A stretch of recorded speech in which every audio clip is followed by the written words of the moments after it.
In the UK, British lawmakers have launched an investigation into the fairness of the country's food supply chain, seeking to understand why households are facing the highest level of food price inflation since the 1970s. The Cross-Party Environment, Food and Rural Affairs Committee of the House of Commons, the lower chamber of Parliament, said it would examine how profits and risks are shared from farm to fork and the level of regulation.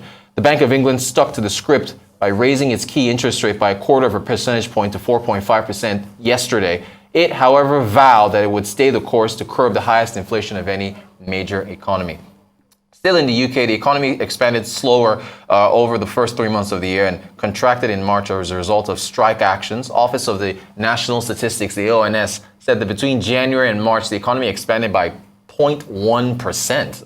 The information was released one day after the Bank of England expressed increased optimism about the UK's prospects and predicted that the economy will avoid recession. And for more on these headlines, we cross over to London, where we're joined by Arise business analyst Bode Ososanmi. Good morning, Bode. Thanks for joining us. So the US GDP data, 0.1% in the first 3 months of the year. Is the UK going to avoid a recession like the Bank of England is postulating?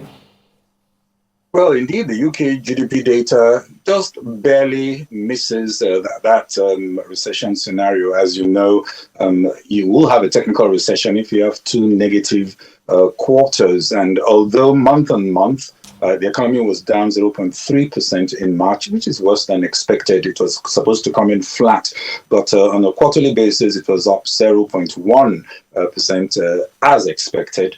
And yearly growth also up 0.2% as anticipated, down from 0.6% previously.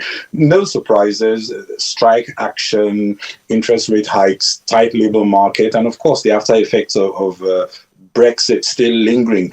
In the quarter, the services sector grew 0.1%, led by information and communication and administrative and support service activities. Construction grew by 0.7%, with 0.5% growth in manufacturing. Meanwhile, household consumption showed no growth in the quarter, while there was a positive contribution from gross fixed capital formation. Manufacturing output also came out. That's about 80% of total industrial production, was up 0.7%. Better than expectations, which was to see a contraction of 0.1%. The total industrial production also rose 0.1%. It was expected to remain flat. Business investment in the UK unexpectedly increased by 0.7%. The UK trade deficit shrank to 2.86 billion in March 2023, the smallest trade shortfall in 4 months.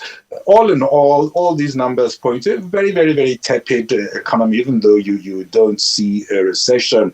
I remember this figure comes after the Bank of England said it was more optimistic that the economy would avoid a recession as it increased interest rates to 4.5% from 4.25% yesterday in an attempt to slow inflation. Today, the UK Finance Chancellor signaled that the nation's inflation remains still too high, a day after the BOE agreed the 12th consecutive interest rate hike. As you know, inflation rate in the UK dropped, but just to 10.1% in March from 10.4% the previous month.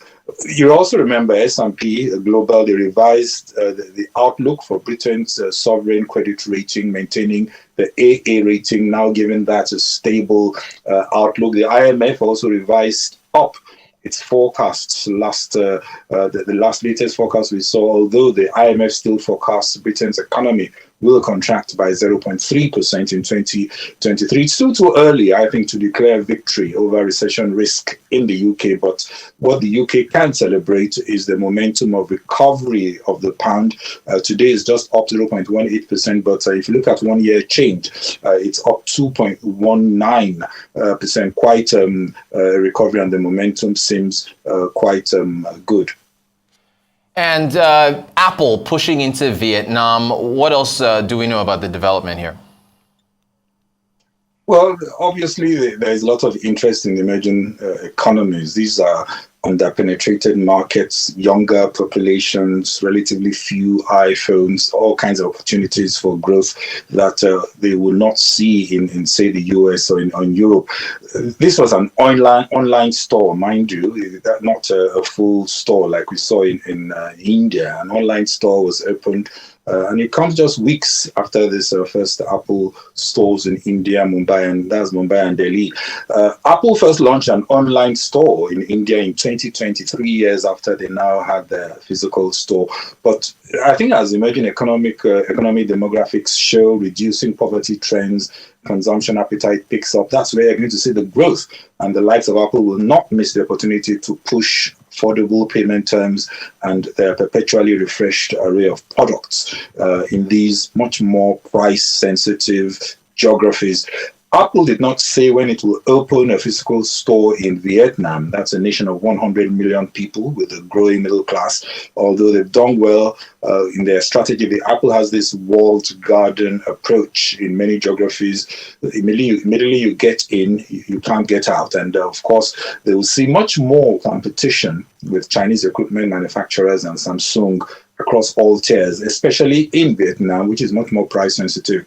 And of course, in emerging economies, customers will hold on to their phones much longer, as many of these premium devices are more than good enough for today's basic web browsing, streaming, social media needs. And analysts believe that Apple faces an inevitable smartphone unit stagnation or even decline immediately many of these emerging markets like Vietnam get saturated. Maybe they could come to Nigeria, for example, but as consumers in emerging economies prefer mid-tier devices that are cheaper, knowing that differentiation is not going to be as valued in these poorer markets. But if it took 3 years to set up a physical store, given that Vietnam is nowhere like India in terms of market potential, most likely it will take a bit longer in Vietnam.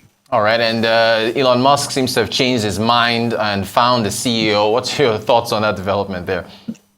Yes, your best friend, Elon Musk. he said he will resign, and he's found when he has found someone foolish enough to take the job. Remember, bowing to a poll. I hope he has not found a fool in this lady, but it's still unusual when you have the CEO still holding on to the chief technical. You have the chairman still holding on to the CTO, that's chief technical officer role, still looking after key things like systems operation. It looks like he will be reporting to this lady. Her name hasn't been mentioned yet, but the lady will also be reporting to him as the chairman. I've never seen that work anywhere before, but as you know, there's always a first time with Elon Musk. You remember just a month or so ago, he scoffed at the idea of the Twitter CEO. He said he had found a dog to do the job. But we'll just have to watch and see. Of course, many are rather curious, thinking perhaps this CTO situation is temporary and transitional. Maybe he will move to a more normal role as a non-executive chair, so that she can be able to take charge as you would find in any other normal company. But Tesla obviously is very happy. Yesterday they closed up 2.1%. I can see even in pre-markets they're up 1.32%. Twitter, definitely Musk has gone through quite a bit. I would say he has pushed a lot of his initiatives rather aggressively. Of course, you know that he's downsized intensively. He's lost a lot of the advertising business as civil rights leaders wrote to CEOs of companies like Apple, Coca-Cola, and Disney, and relaying concerns. Many halted promotional campaigns as the social messaging service saw an increase in offensive speech and hateful rhetoric. And it goes on, but he has expanded features such as ability to compose longer tweets. He removed so-called legacy blue check marks from non-paying users whose identities had to be verified, and so on. But he also brought back banned users and has courted a lot of political controversy with many controversial statements. There were several technical errors and outages, which some said were linked to overdoing the layoffs. He's bringing in show host Tucker Carlson, who will be hosting a new show. I think there's let's wait and see. He says he's now making profits or about making profits. But if this is a private company, we'll never know the full details of what's going on. But one thing we know is that it's never going to be a dull moment with Musk around Twitter. Indeed, indeed. We'll see how things play out there. All right, business analyst Bode Ososanmi. Bode, thanks for taking us through the headlines. Appreciate your insights as always.